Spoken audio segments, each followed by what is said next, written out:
Assalamu alaikum and peace be with you. This is Malik Mujahid.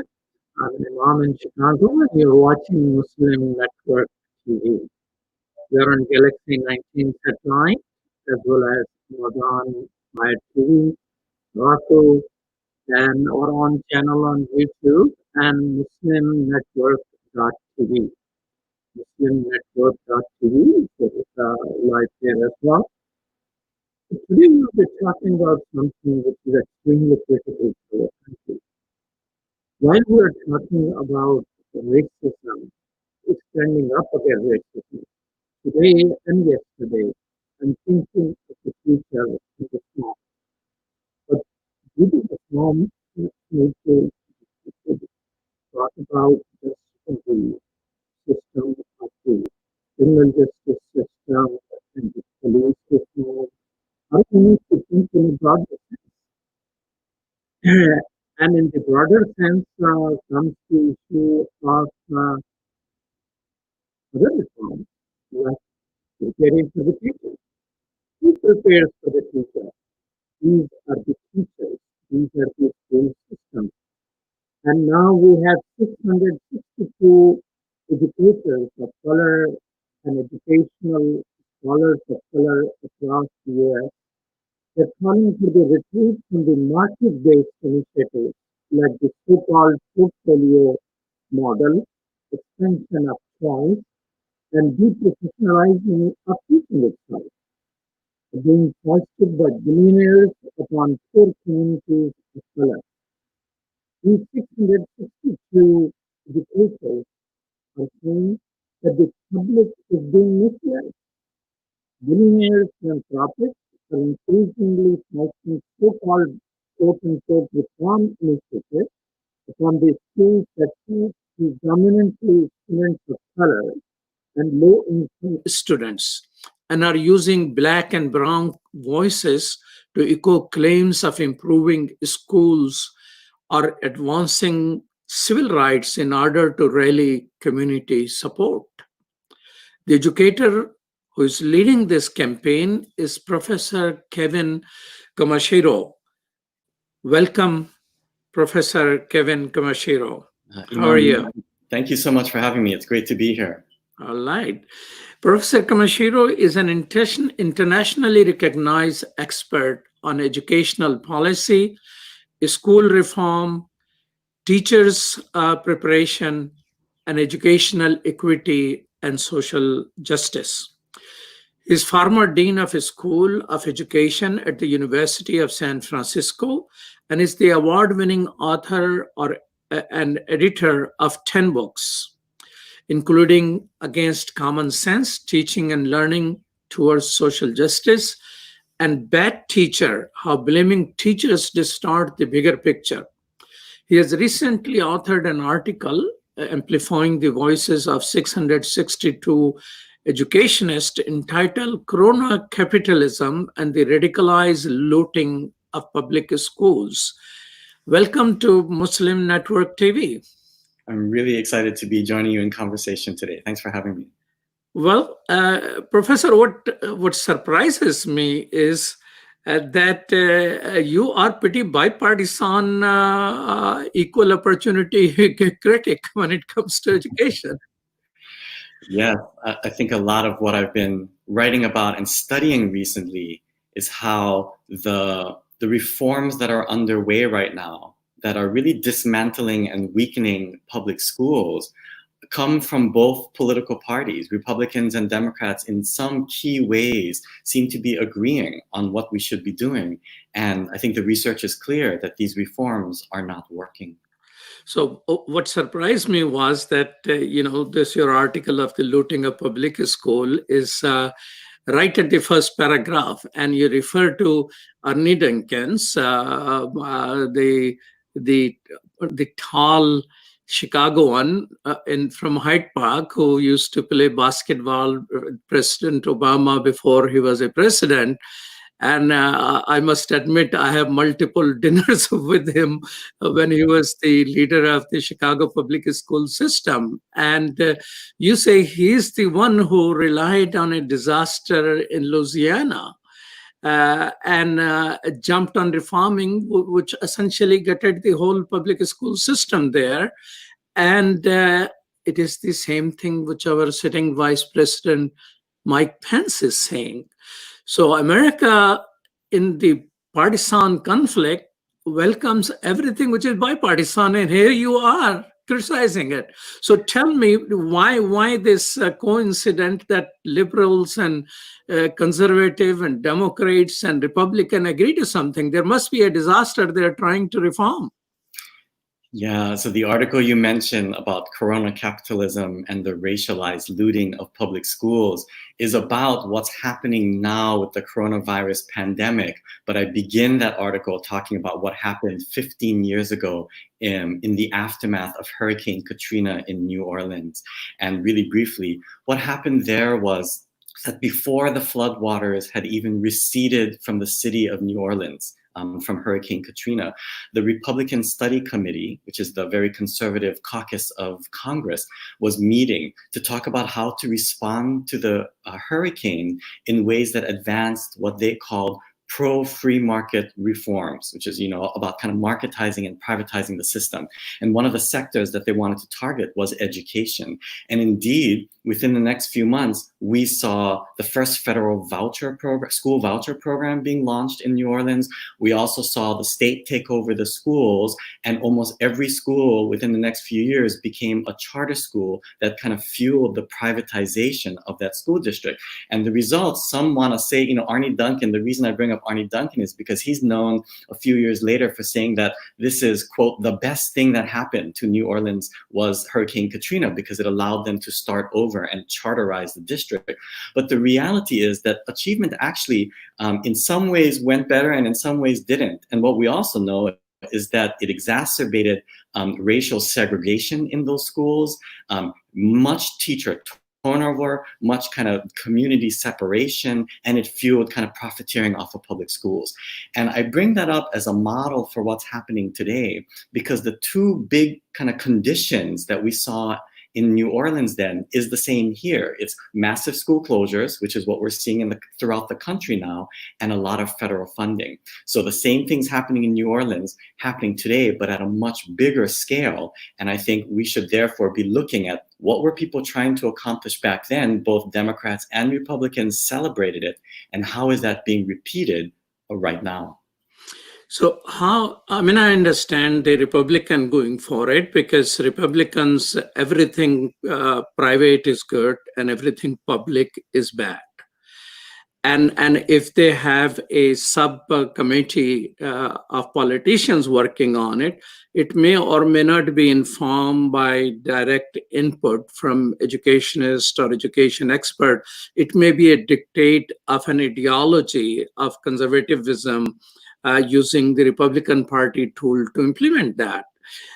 How Democrats, who ideologically may not be on the same positioning, came to the same conclusion? Yeah, I'm appreciating the question, because for me, this is where history has been very informative for my understanding of what's happening in education.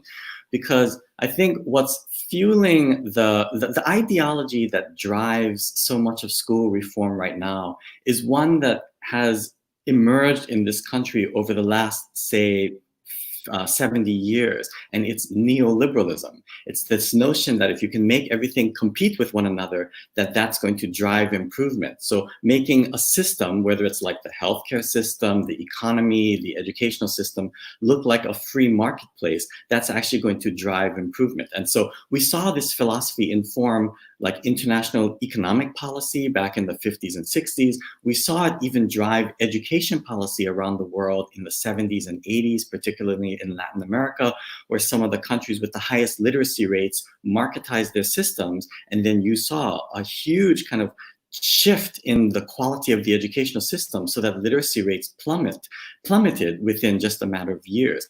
Marketizing systems don't always lead to improvement. And in education, there's lots of evidence that says that doesn't work. What you actually need to do is try to raise the quality of education for everyone. So the problem with the competition, right, is that it presumes or it requires that there be some winners and some losers. And why would we create a system where we're expecting some to lose? This is sort of the fundamental problem of Wow. neoliberalism within education. That's amazing point there. Why would create a system in which you assume that some people must lose? We want to create a system where everyone can walk to their neighborhood public school and receive the very best education that our nation has to offer. And I think we're moving farther and farther away from that, so long as we think of education as a commodity. And this is increasingly how we think about education, that if you have the resources, you should be able to buy a better education. That's not the right philosophy for how we should think about education in a democracy. When was the ideal time of public education in American history? Yeah, so this is, I think, another interesting use of history for us, because I think we sometimes like to think that, oh, things were better back then, or we look for this golden age of education. And this was the rhetoric, by the way, particularly as the conservative revolution picked up, that people were saying all these kind of fads from the so-called fads from the civil rights era was weakening public schools. Well, the reality is that public schools in this country, while we talk about providing equal educational opportunity and providing everyone, the opportunity to succeed and leveling the playing field, the reality is that while that might sound like lofty purposes, the function was always quite different. We created the earliest public schools in this country for only the most elite. They were for kids in white families who owned property, and they were male. And as we were forced to integrate more and more students, we just came up with more and more ways to divide and sort them, such as through exclusion or segregation or tracking or labeling or discipline. In other words, the purpose we might say is about providing equal educational opportunity and serving all. But the function historically has been to sort. It's why many people will say that the so-called achievement gap, the difference between some students and other students, is a sign that schools are failing. We often say it's a sign that schools are failing, but if you look historically at how we set up schools, the achievement gap is actually a sign that schools are succeeding. They're accomplishing exactly what they were set up to accomplish, which is to sort and socialize, right? So our job isn't to look back at some mythical past when things were great, because the reality is that schools were always this contested terrain. Our job is to dive into the contradiction that we want schools to serve a function for which it was never created in the first place. You're watching Muslim Network TV. This is Imam Malik Mujahid, and I'm talking with Professor Kevin. And he is leading 660. He has led 662 educators to sign on to better public educational system. One of the concern, one of the things which I hear you saying, correct me if I heard you wrong, that what was the Republican-led ideology essentially have taken Democrats and liberals along with it. So there is no powerful movement in the political arena which emphasizes the public education and equal opportunity for all. So we don't have anybody left behind. With left behind comes to another reform in my mind, though. So where is the campaign? Where is the movement? Yeah, when we recognize, I think about back in the 1980s, this kind of neoliberal ideology, this notion that markets will solve all of our problems, became so commonplace in DC. It had a name. It was called the Washington Consensus. It's where Republicans and Democrats seem to believe that if you treat things like a marketplace, it's going to improve everything. And so that is the big challenge now, is where is kind of the progressive voice that pushes back against this ideology? And I think, interestingly, this is a moment now where there are more and more folks.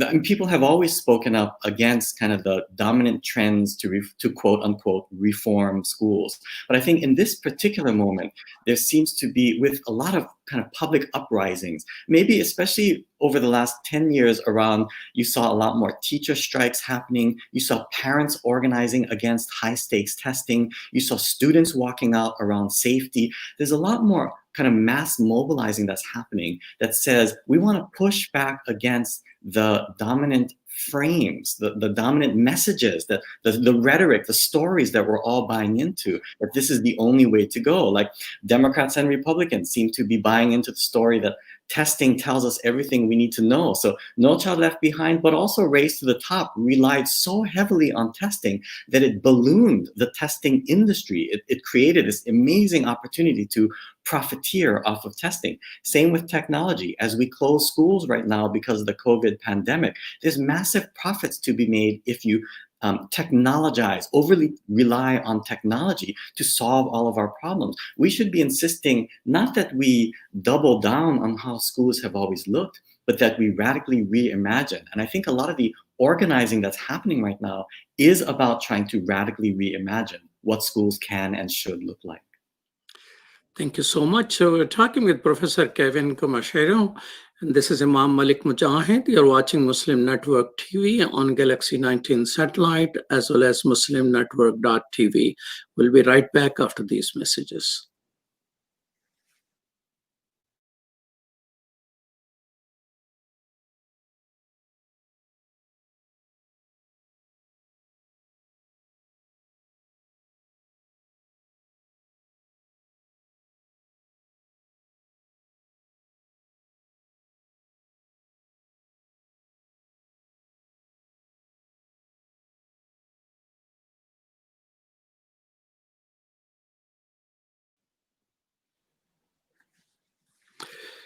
Welcome back to Muslim Network TV. This is Imam Malik Mujahid, and I'm talking with Professor Kevin Kumashiro. One of the things, Professor, I did preparing for the show this morning was to Google. I checked the Google News about teachers with the keyword.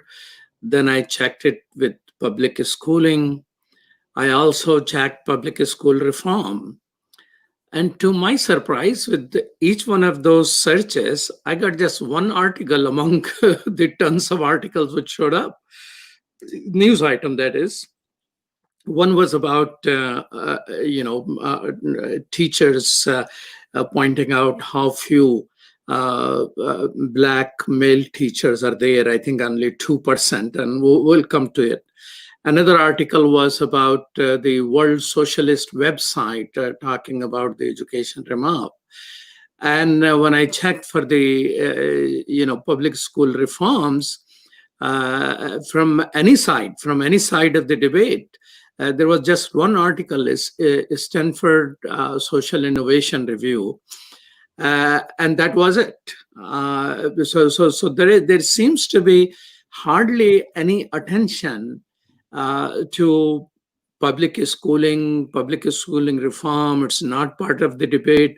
Elections are coming up. The parties will be fighting. Politicians will be willing here and there to talk to people through Zoom probably. And so where is the debate? Where is the movement? How long it took you to get 662 people to sign up on it? So I'm concerned that you are making a very logical and bold statement. You're talking about a scandal. You're talking about people taken for a ride in the name of reform, and Democrats and Republicans both are involved. But there are those radical voices seems to be out of anywhere. Yeah, I think that's one of the reasons why a bunch of us decided to create this letter. So this statement that you're talking about, signed by so far 662, it's educators of color and educational scholars of color throughout the United States who are coming together to push back on the reforms that are being foisted upon poorer Black and brown communities throughout the country by billionaires. And so this is one of the reasons that we wrote this letter, is that the coverage that does seem to go to education seems to focus on this high profile, very wealthy white men who tend to be driving a lot of educational reform. So two quick examples.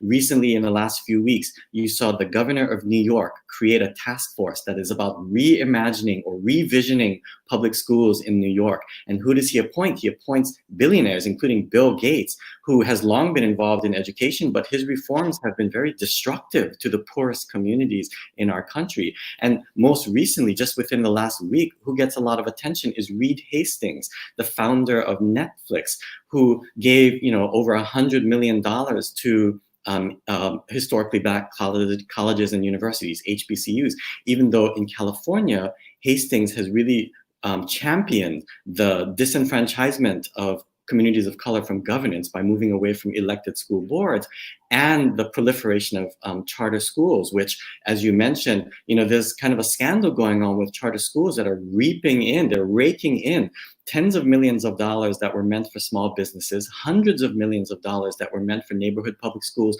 within the stimulus packages that we saw for COVID, not to mention the hundreds of millions of dollars that have been documented going to charter schools that either closed within a short period after starting up or never really opened.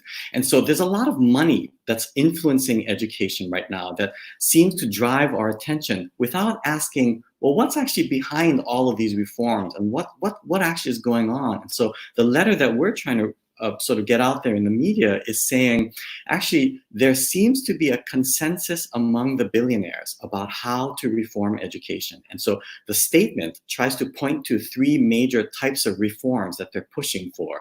And the expansion of choice and vouchers and charter schools and privatizing schools is one. The deprofessionalizing of teaching is another. But the big one that encapsulates everything is called the portfolio model, which is really about marketizing schools. And we're trying to say, actually, the evidence is really clear. These reforms are making things worse for our poorest Black and Brown communities. These must end. The title of this statement is "This Must End Now." And we're hoping that a lot more people, not just the 600 so that have signed on, but that a lot more communities speak up and push back against the voices that seem to dominate the media right now in terms of what should happen in schools. So, Iskandar, you mentioned that a lot of money went into, and those charter schools never opened up.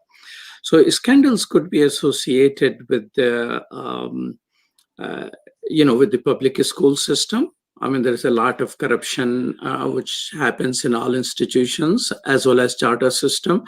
Are there studies who have studied in a little bit following the subjective or objective methodologies of research to look at performances and benefits and harm it's bring to the area charter school opens up? Is it thoroughly studied topic, or people are picking cherries here and there? Yeah, there's such a range of studies, and part of the issue, what makes it complicated is that different studies look at different aspects or different impacts of charter schools. And so for example, we know that in the 80s, but especially 90s, when the whole charter school movement first started, a lot of grassroots organizations, not just the privatizers. So it was sort of strange bedfellows. You had the privatizers, but you also had grassroots organizations that were saying charter schools is a way to democratize education because neighborhood public schools are failing for a lot of students. We need to create these alternatives. And look in Hawaii as a great example of where a lot of sort of indigenous kind of culture and language is being revitalized in some of the charter schools, as a alternative to the neighborhood public schools. So there are pluses. And the research shows that some schools work, it's just like neighborhood public schools. Some schools work well and some schools don't. So I'm less concerned about the outliers, and I'm less concerned about this back and forth between, does this school work better than that school? What I'm actually a lot more concerned about is, what does it do to the system? Right? I want to know what actually builds the capacity of the public school system to improve education.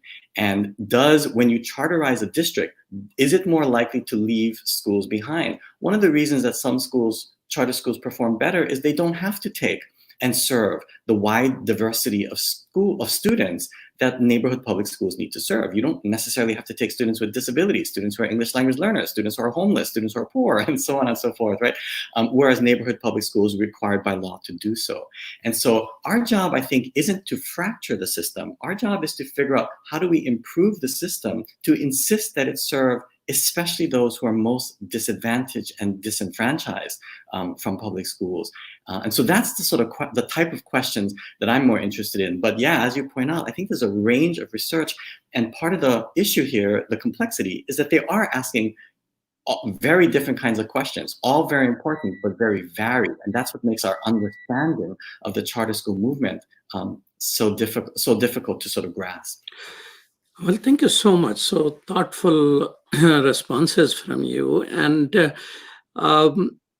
so can we expect the next letter signed by 1,000 teachers or educationists will be focused on what reform public school system should have to address the issues which already exist?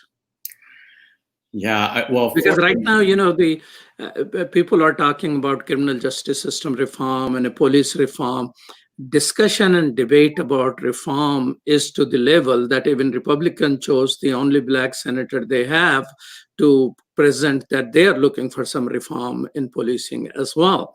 But the racial justice is not limited to when you're killing somebody. It starts way before. Why, what is the mindset that person has who is killing? What makes a person who is about to be killed to get the images of other killing and try to run away to save his life, only to be shot dead again, as it happened in Atlanta? I mean, the personal. So education and the cultural mindset is so critical for our future, for any criminal justice or any police reform to survive. So if it's so critical, so instead of just challenging, I mean, each thing has its space. So can we expect, while the America is talking about reform, so the people who are critical of the reform on which, isn't this amazing that Gates Foundation and Koch Foundation both agree on something which you are opposing, and Republican and Democrats? So when people are talking reform, what about inserting, okay, these are the 1, 2, 10 things which we are looking for public school system itself to address what you are worried about? Because, I have lived 40 years in the US, all in the Black community or mixed communities. And I know the public school, which will be just 2-3 blocks south of me, will hardly have any capacity to have proper labs and proper things in place, and they're struggling for everything. And 2-3 blocks north of my place will be a school which will be better funded because of the whole model of that it is the property tax which is going to be assigned to the educational, to that particular school. So poor schooling, people's school will always be poor because there's most property are down already. Our property values are low. So are there, reforms which could be pushed when people are talking to politicians on Zoom town hall and whatnot? And people who are interested. I mean, I know Democratic Party has the Pacific Asian caucus. Democratic Party have a Muslim caucus. Democratic Party has multiple caucuses. I mean, it's a party which calls itself an umbrella of multiple other umbrellas, I guess. So there is an opportunity to push this reform. And of course, the Blacks who turned the election from Bernie Sanders to Joe Biden have substantial amount of power. I mean, cannot be imagined that a Democratic Party can do anything unless the Blacks mobilize and enthusiastic about mobilizing for it, and they have power. How come? And they are the one who, along with Latinos and some others, not as much as Asian Americans, are directly impacted can benefit from the public schooling, and some of them are going for charter school and all that. So can there be a set of reform on which a larger body of education it sign on, which could be pushed further? Yeah, I love that idea of finding a platform that many different sectors can join. I mean, we did put some recommendations in our statement, and I know that Bernie Sanders' campaign put forward the Thurgood Marshall Plan. Black Lives Matter has a proposal, and there's a Student Bill of Rights out there that has been a campaign for years. So there are these great platforms that we need to mobilize around. And, you know, one of the things I think about is how, you know, any platform, as you're pointing out, should be beyond just that institution. Like with policing, you know, I think about the call for abolition of policing, abolition of prisons. And I love the argument that abolition isn't just about closing the institution. We're not just about closing prisons or closing policing, because if the mindset is still that punishment and policing is the solution, then you're simply going to come up with a different instrument to accomplish that.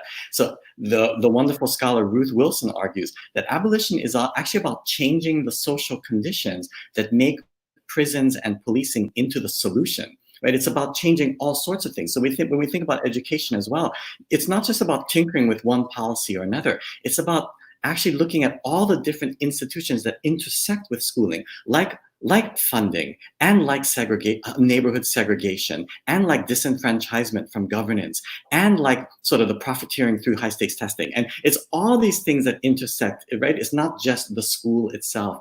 And, you know, the final thing I would say on this topic is that I think, as you're pointing out, our big challenge isn't to simply come up with a policy that's going to change how all the problems that we face. Our challenge is actually to raise the public consciousness about the larger issues at stake, right? Education in a democracy shouldn't be about conforming the ways that we think, getting everyone to buy into the sort of the dominant stories. Education for a democracy is about getting people to question the dominant stories and sort of ask themselves and inquire how things can be better. It's about imagining and creating a different world. And I think that's the kind of education we want to see, but it's also the education that we need before we can even see those possibilities. Thank you so much. We're talking with Professor Kevin Kumashiro. This is Imam Malik Mujahid, and you're watching Muslim Network TV. This is the only television Muslim Americans have. We are on Galaxy 19 satellite. We're also on Amazon Fire TV, Roku, and you can always watch us on our YouTube channel or our own website. We are streaming live right now, which is muslimnetwork.tv. We'll be right back after these messages.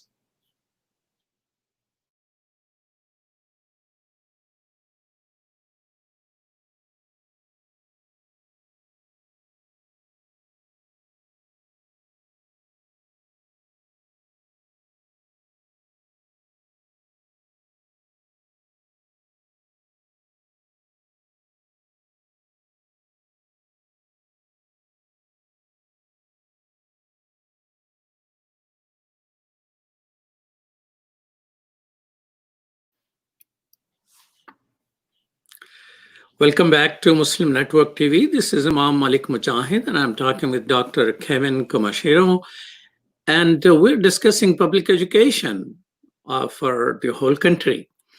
And I will present here a challenge Muslim community in America faced. Muslim community is pretty diverse. It's about 25-30% African Americans. You will have about 30% South Asian, 20% Arabs and Latinos and whites. It's one of the most diverse community. And 9/11 has made it more of a community. Instead of dividing ethnically, it came together. After 9/11, there was a lot of pressure on children, especially on Muslim children in school. And so the community, seeing the pressure children are facing, went into multiple directions to try to handle. There used to be not more than 30-40 public schools before that. Muslim day school, full-time Muslim schools. Now there are about 400 of those. Right in Chicago, there are close to 30. So one direction went, no, we're going to establish our schools so our kids don't have to face bullying and nonsense. And 25% of people who were bullying were actually public school teachers themselves. And so people didn't know how to confront whenever they go. I personally have experience of what my children went through, and I have very difficult hearing. Even those schools my children were going were led by people of color, and they have difficulty understanding and all that. So another direction people went was homeschooling. Homeschooling became very popular, only to find out the leaders of homeschooling were all Christian evangelicals who were coining their books and turning everybody to love Jesus, while without they knowing that Muslim already love Jesus. We believe in Jesus. So the third direction which people went was the Ernie Duncan's direction. I mean, I used to have at least 2 or 3 dinners with him, of course, meeting in other public places where mayor is there and all that, but we will have Muslim community educationist leadership meeting with him. And he will tell me very clearly that, get me a good principal, how many public charter schools you want, I will sanction them. And through him, I found out one of the best run charter school was a school run by Muslim. It was considered the best math and science school in the whole Illinois. And so one direction went, okay, let's benefit from the charter school and that funding. So community was very directly thinking of its own interest, what's happening to my children, how I provide an environment in which my children can learn and thrive. And of course, there were some desire also that I want my children to learn about their faith and their culture, and those desires are also there. So I'm depicting to you a community which somewhat benefited from public schooling system, but became a concern. I still believe, I don't have any statistics or survey, but I believe it's still 95% of all Muslim children go to public schools. They should have primary interest focusing on public school system and those Islamophobic teachers to be improved and all that. And that used to be another topic which we used to talk, Ernie Duncan, when he was chief of Chicago public school system. So in that particular environment and giving this particular case, how would you advise? Consider yourself a consultant for Muslim community right now. What will be your advice for us? Yeah, I think the reality is that public schools do not work for many children and communities. And it's not surprising that there will be a lot who will be seeking other opportunities, and they should have the right and the ability and the capacity to do so. So I'm going to give a 2-part answer. One is that parents, communities, and children need schools that work for them.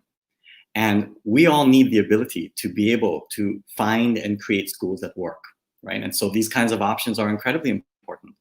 But at the same time, what I would say is, as we advocate for our own, whether it's through like the creation of a different school, charter or private or otherwise, we also should be advocating to improve the system, because there are many children and families and communities who will not be able to take advantage, who don't have those options, who aren't nearby or don't have the resources to be able to attend a separate school. And our job is to hold accountable the public school system to serve everyone. I think that to me is the bottom line, is let's hold our public school systems accountable to serve every child in our neighborhoods and in our country, and let's demand that they continue to get better. I don't want to see some students have the ability to go to a school that serves them and others get left behind. That is not, to me, an okay solution. An okay solution is to say, temporarily, I'm going to do what's in the best interest of my child, whatever that means, but I'm also going to fight for every other child in our school system.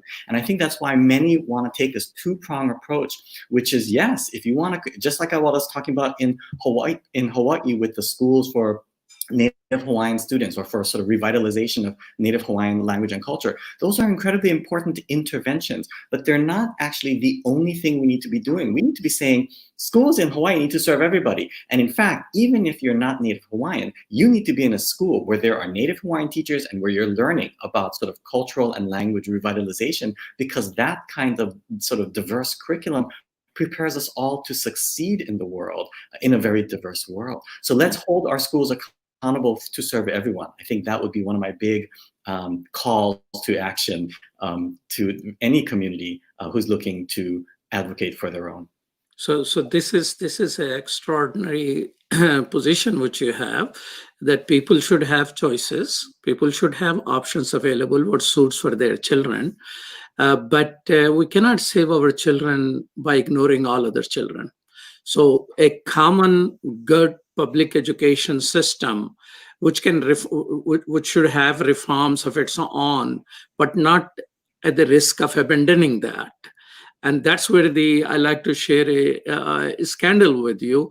The best possible Illinois school, a friend of mine, a Latino, who deals with organizing people, workers who are works for a labor union in Chicago, for which I raise funds and everything. He approached me that charter school is not allowing, number one, teachers to be properly paid or organized for that. Number two, they're forcing those teachers to contribute, I think if I remember correctly, 10% of income back to the not-for-profit which was running the charter school. And I have so I knew both sides of it. One side, Ernie Duncan was appreciating how good it is. On the other side, I'm learning how horrible it was for the teachers' experience, to add to the point which you have. Now, tell me, you as an Asian American are leading this particular effort, preaching against the oppressive education and preaching for the good public schooling for all available, without denying options to other people who want to go for it, but not taking away the public money for private personal good.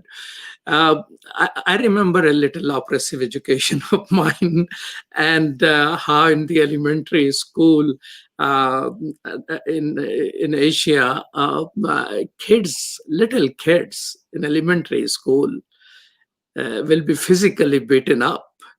I remember one kid whose name actually will translate as Lion of the Skies. He peed in his pants while I was watching, because of that oppressive style of education.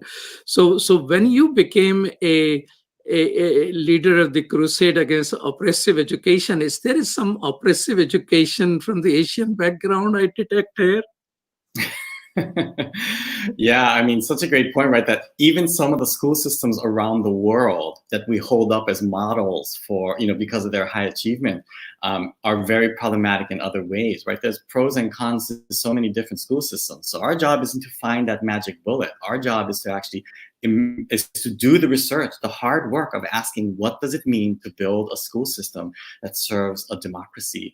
And, I think, speaking of Asians in the US in this moment, I do think that the coronavirus pandemic provides this amazing opportunity for us to really think about the role of kind of anti-Asian racism in this moment, right? It's anti-Asian racism proliferated around the country. It just massively spread and was increased when the coronavirus happened, because all this sort of anti-Chinese sort of rhetoric was happening. And, there's two quick things that I would say about this. One is that we have in this country a long history of equating Asianness with disease, right? For 200 years, we can look back in history and find moments in history where we blamed particularly Chinese, but not always Chinese, sometimes other groups as well, for bringing and spreading all kinds of diseases in this country, like bubonic plague and cholera and trachoma and stuff like that. And now COVID.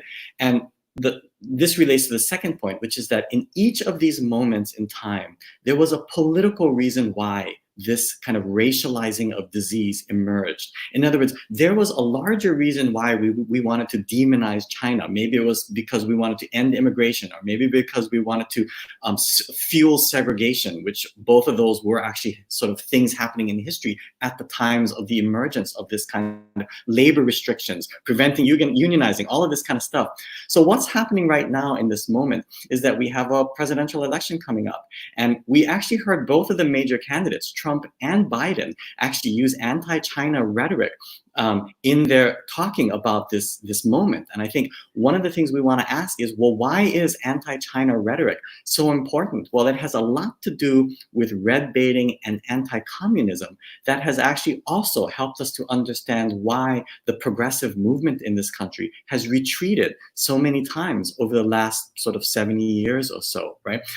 So I think if look at even how the Democrats treated Bernie Sanders. I mean, one of the attacks was around kind of communist baiting and sort of using that rhetoric to make people afraid of this candidate. I think that's always what we should be asking is, when stereotypes and negative portrayals emerge about any group, but in this case about Asians, what is the political reason why that might be happening? I mean, I think that helps us to understand the context that we find ourselves in and what it is that we need to mobilize against.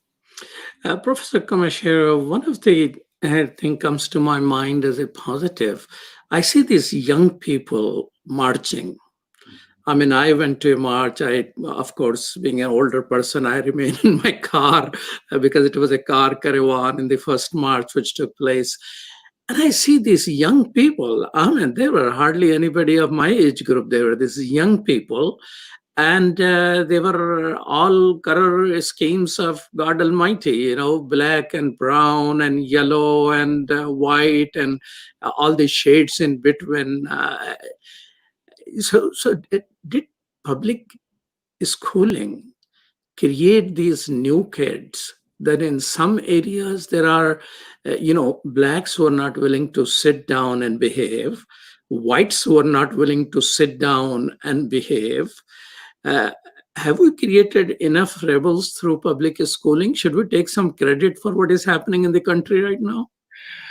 I think absolutely there's a consciousness raising that is happening among this newest generation that colors and permeates the organizing that's happening around the country. And one of the very specific things that I think is very clear in the youth organizing happening, whether it's Black Lives Matter around race, whether it's Sunrise Movement around climate change, whether it's kind of now the sort of latest uprisings around state violence and sort of lynching around Black people, but also around gun violence in schools. All of these movements that youth are leading are very intersectional, right? They're not only looking at multiple dimensions of diversity, they're looking at multiple institutions and how they all come together to sort of fuel the problems or reinforce the problems that we're trying to challenge. And I think that's an exciting moment that, part of it might be through the school system. Part of it, though, I think is through the community organizations and the legacies that we have of organizing that we can attribute to generations that have been trying to do this work. There's so many different shoulders that we're standing on to do this work and to bring us to this moment when we can question the rhetoric that even our community, even sort of the past organizing has led us to think are the only ways forward. They're radically reimagining and pushing forward new visions, and I find that very exciting and promising. Thank you so much, Kevin. I mean, you're such a thoughtful guest. Are you looking for a job or something? Tell me, one of the leaving the bigger discussion about reform. I mean, right now we're all stuck at home. Children are stuck at home. A couple of months of schooling was when school were closed, and parents didn't have enough computers. I mean, most parents, most homes are not equipped for one computer per person. Some rich people were able to probably buy, but a majority of the people, I don't think, were capable, and they were struggling with that. And teachers didn't know how to teach online, and so So what suggestions do you have? Because it looks like the fall classes are going to be subjected to the same issues which we faced just in the last couple of months.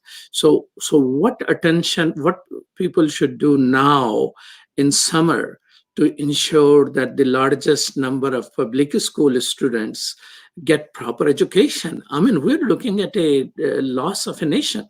Yeah, I mean, I would say three quick things. One is that this is a moment when there's potentially over $100 billion being diverted from the federal government through stimulus aid that could massively go to the profits of tech companies. So we should be wary of relying on technology to solve all of our problems and to fuel profiteering. And my second point is that, as you're already pointing out, there's so much existing inequities that actually get exacerbated, like the difference in resources between schools or even between homes or the capacity of teachers and students.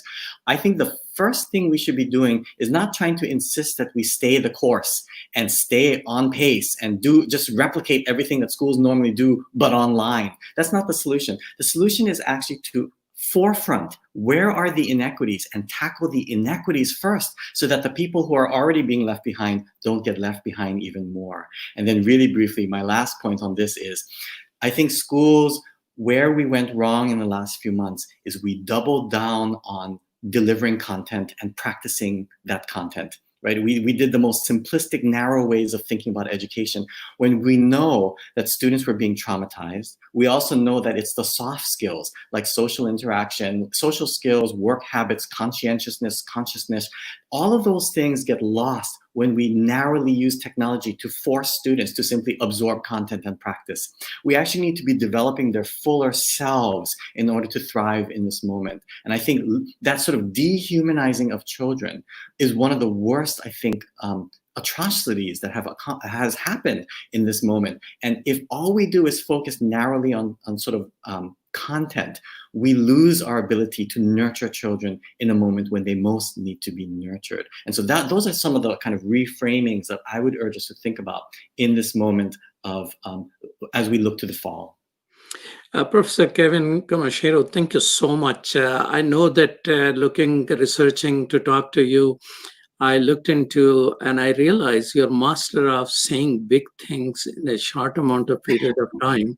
So tell me in 1 minute, which I have, why everybody should be behind public schooling system and public schooling reforms.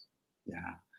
You know, if we were in a very oppressive, totalitarian country, you would imagine that schools would be simply getting you to buy into the official narratives. It would be about brainwashing and conformity and assimilation. And so we'd create weak school systems for the masses and elite school systems for the rich, which is actually what it looks like here. And so that's why I think it's important for us to ask, well, in a country where we claim to be all about democracy, what would a school system look like that actually fuels democracy, not simply assimilation? And I think our answer is going to be that schools need to look different. We need to heavily invest in schools as a human right and a public good. And it needs to be about preparing kids to imagine a very different world and build their capacity to create that world in their lifetime. And so that's why I think schools are so important for our future, especially in democracy. And that's why we all need to get behind social movements to reclaim education in schools and build that vision today. Thank you so much, Professor Kevin Kumashiro. Thank you for getting 662 educationists to agree with the movement to strengthen public school system. This is Imam Malik Mujahid, and you have been watching Muslim Network TV on Galaxy 19 satellite, Amazon Fire TV, Roku, and our own website, muslimnetwork.tv. Thank you, Zahra Nadeem, for producing our show today, and thank you, our intern producer, Sumaya Haider, for your contributions. Thank you. Peace. Salam.